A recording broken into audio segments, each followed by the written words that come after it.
Okay, so today we're going to be looking at manufactured boards. So the last day I had you look at two videos on YouTube in relation to manufactured boards, and today we're going to be exploring them further.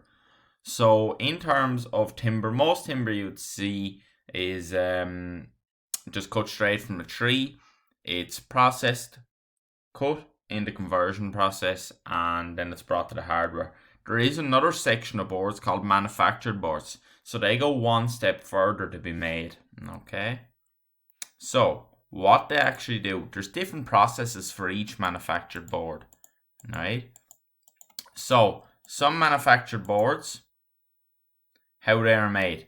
So they're made from boards, and sheets are made from wood or wood products. So things like veneers, that's tin strips, sawdust, wood fibres, wood strips, and then wood flakes. And you can see down along here on the right side, there's blockboard, plywood, oriented strand board, or that's known as OSB, chipboard, medium density fiberboard or MDF, and then hardboard.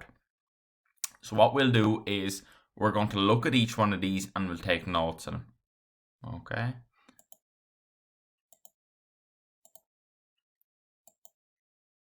Now, what are the properties of manufactured board?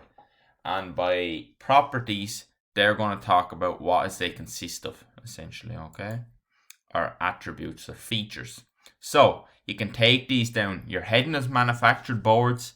What are the properties? Start taking it down. So, large sheets. You see an 8x4 sheet of timber in the woodwork room. You tell me what tree you could cut an 8x4 sheet from. You couldn't. It's a manufactured board, okay? So whatever it's made up of, sawdust, wood fibers, they're large sheets, okay? Which can be very, very advantageous, I suppose, in terms of building and construction. They're uniform thickness. So you can get boards in different size, but across the whole way, because they're manufactured, they're the exact same thickness. So whether it be 15, 18, 12 mil thick. Okay. They're smooth surfaces. So unlike timber, say like rough timber you'd find outside for a fence, there's bumps and knots and cracks and things like that. They're a perfectly smooth finish on top of a manufactured board. They're strong. Okay. There's few defects. So defect is something wrong with it. And then it's easy to work with. They're relatively cheap. I wouldn't actually agree with that point. It depends on what type of manufactured board you're buying. Some of them are actually quite expensive, so I wouldn't take that down. And then can be finished with a decorative veneer. So a decorative veneer, a veneer is a thin strip that goes on the outer surface. So if you had, say, some of you might be sitting at a desk, things like IKEA furniture you get are made from chipboard and they're finished with, say, like an oak veneer. So the outside looks like oak, but inside it's actually a manufactured board. So that gives you the oak finish, but it's a lot cheaper to buy rather than buying solid hardwood.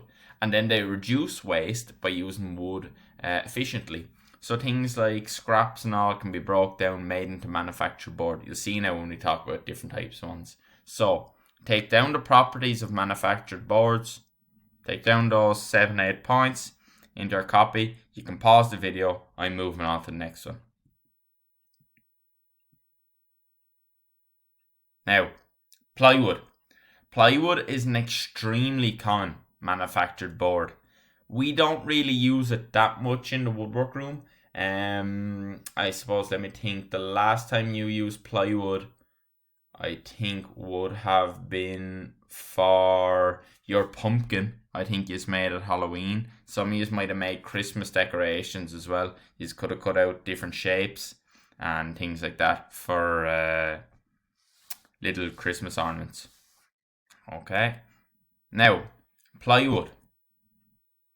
This is the makeup of plywood. So veneers at 90 degrees to each other. So if you watched the video the other day, they cut off a round log. They have this big blade that cuts the plywood and it spits out thin strips of timber, okay? Called a veneer. Now, you know the grain runs one way in a piece of timber. What they do as they layer the plywood, they have the grain going one way in one layer, then they simply turn it at 90 degrees so that the grain crisscrosses on the next layer. And what that does, it makes the plywood extremely strong. So you find if you were trying to split a piece of normal timber, you would do so relatively easy if it was thin. But then plywood is a lot stronger. That's why when we're cutting out things like Christmas decorations, you use plywood. So the back of our Christmas calendar, we use plywood for that. Why? Because if you were cutting, say, like the snowman's hat out the top, out of just normal timber that was extremely thin, it would snap very easy. But we use 6mm ply. The ply, even though it's thin, because the grain is crossed in it, makes it extremely strong. Okay? There's also an odd number of layers in plywood. You don't really need to know that, but every plywood has 5, 7, 9 layers. The reason for this is, I think it's actually to do with balancing when they're handling it. So it's very easy to find the center of the piece as well. So as you can see here, on the left, on the right, there's a diagram showing the cutting of the veneer. So if you watch the video, you saw the log is turned on like a lathe, and it rotates towards the knife and it shaves off a thin strip of veneer. So that's how they essentially make up the plywood. So that's cutting the veneer, okay? So first thing to take down, plywood. I'm sure you know what plywood looks like. The makeup of plywood, they're at veneers 90 degrees to each other, and they're veneers glued together, alright? Now,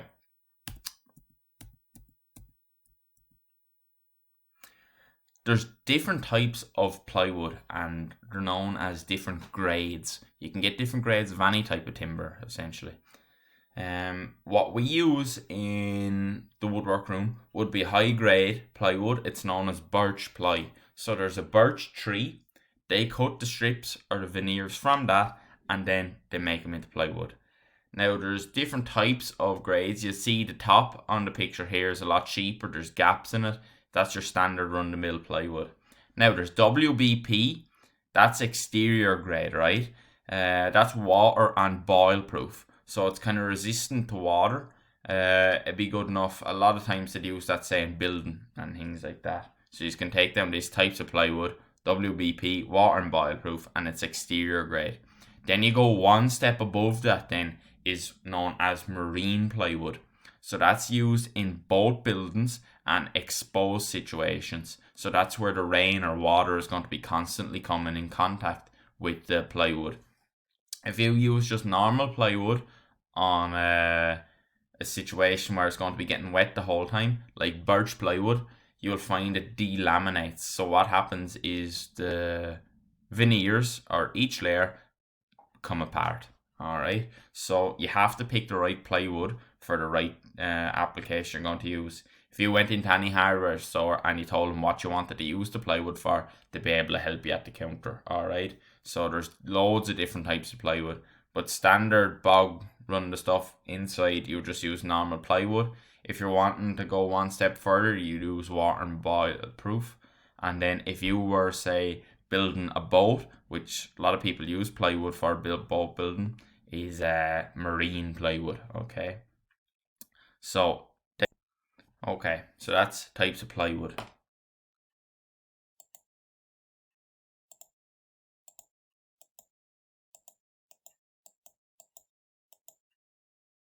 Now, blockboard. What blockboard is soft wood glued together, and it's faced with a veneer. Alright, so this would be used in cheap furniture and things like that. It would be slightly more expensive than the likes of chipboard. So what you can take down is blockboard. There's strips of softwood glued together and faced with veneers. It does not split easy. You can screw into the edge, and they come in wide sheets of 8x4. Alright, now you can see down here the way they orientate the boards. The rings actually go in opposite directions. That stops the board from twisting and warping. Okay, so the advantages of blockboard, I suppose, that you can get a nice wide board. You can face it with a nice veneer to make it look nice, and also you can screw into the edge of it. Okay, now pine board or lemon wood, right? This is the one we use in the woodwork room, right? So if we need to get a wide board, or say for the likes of a tabletop, things like that. You see it here in the picture. You're very used to seeing this in the woodwork room. It's the exact same as block board, except it isn't faced with a veneer. Alright, so it's made from thin softwood strips glued together. It makes wide board and softwood. It's a uniform thickness. You can go from 12mm to 15 to 18 to 25 is inch. Alright, sometimes the boards tend to cup. I don't find that too much. It depends on how wide it is, but normally we're cutting it down to thinner, so it doesn't matter. It's very useful projects, and hardwood examples can be obtained. Now, you'd very rarely see that, but what we use in the woodwork room is pine board or lamon wood. So when we're back, hopefully we'll be making our table. You will see the top of the table then is actually going to be made up from smaller strips of timber glued together. So it's the exact same as the block board, except it's not faced with a veneer. So this is the one we use most in the woodwork room. If it's too wide, 70mm wide is roughly the widest board we have in terms of normal timber. Anything wider than that, we would then use block board or pine board, sorry. Our calendar was made out of block board or pine board. Okay, so look the next time you're in the woodwork room. If I didn't tell you it was lamon wood, you'd hardly ever notice it because the grain, you wouldn't see the joinings in the piece. Alright, so they're very useful in terms of getting wide boards. So take down those points then.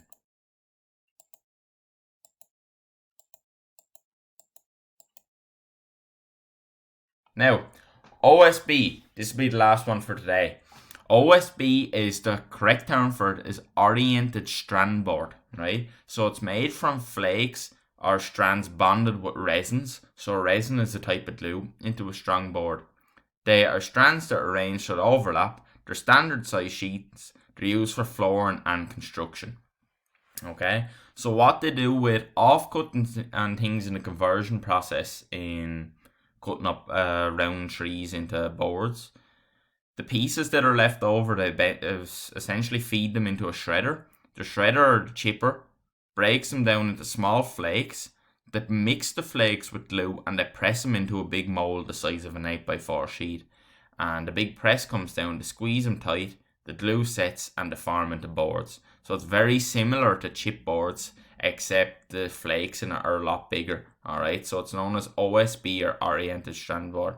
You'd see it a lot in flowers and things like that. Okay, so that's today's video done. You see there's different types of manufactured boards. Some of them are made different ways. They all serve the same purpose, to get a wide board using offcuts of timber, and they're extremely strong as well. Okay, so the main one we use today is pine board or lamon wood, and then followed that by plywood. There'll be the two main ones to know from today. So for each board, take down the points on your notes, and in the next video then we'll have a look at the rest of them. Alright, so thanks very much.